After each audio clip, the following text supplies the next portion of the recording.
Hello class, in this video I'll be showing you an application of the exponential growth and decay function. Let's begin. A certain radioactive isotope leaks into a small stream. 300 days after the leak, 2% of the original amount of the substance remained. Determine the half-life of this radioactive isotope. Round to the nearest whole number. You're probably wondering, what is half-life? Well, half-life is the amount of time it takes for half of a radioactive substance to decay. For example, let's assume that at t is equal to 0 years, there's 100 grams of a radioactive substance. At t is equal to 10 years, there's now 50 grams. At t is equal to 20 years, there's 25 grams. And then at t is equal to 30 years, there's 12.5 grams.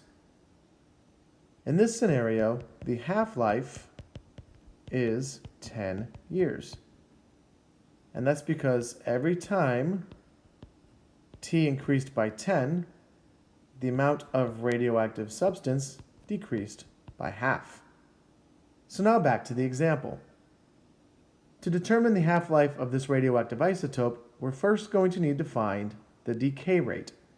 So I'm going to solve for K. To solve for K, I'm going to assume that at t is equal to 0 days, there's 100 grams of the radioactive isotope. You can choose whatever number you like.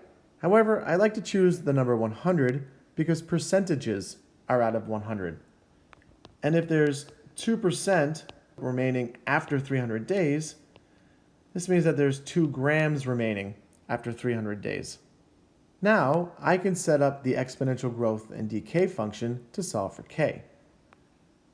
So we have P of t is equal to 100 e to the kt. And the 100 is the coefficient because I chose 100 to be the starting amount of radioactive isotope.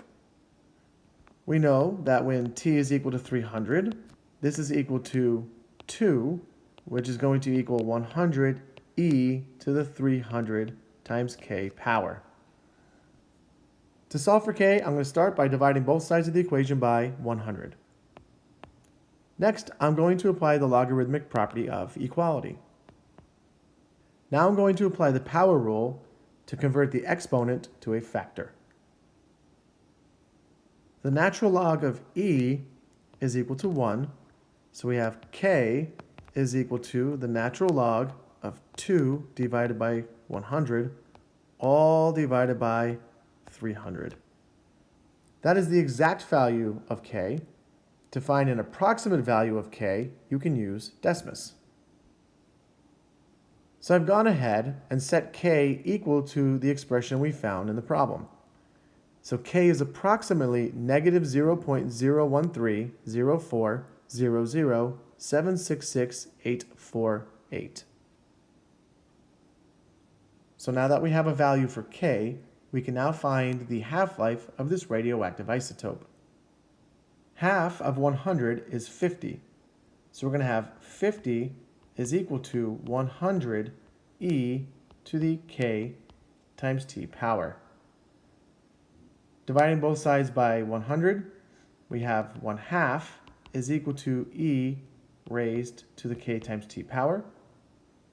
Applying the logarithmic property of equality and the power rule, we have the natural log of 1/2 is equal to k times t times the natural log of e. The natural log of e is equal to 1. So we have t is equal to the natural log of 1/2 divided by k. And I'm going to use Decimus to find the value of t. I've gone ahead and entered the expression into Decimus, and we get a value of 53.155. So we have t is approximately 53.155. Rounded to the nearest whole number, we have t is approximately 53 years. And we are done.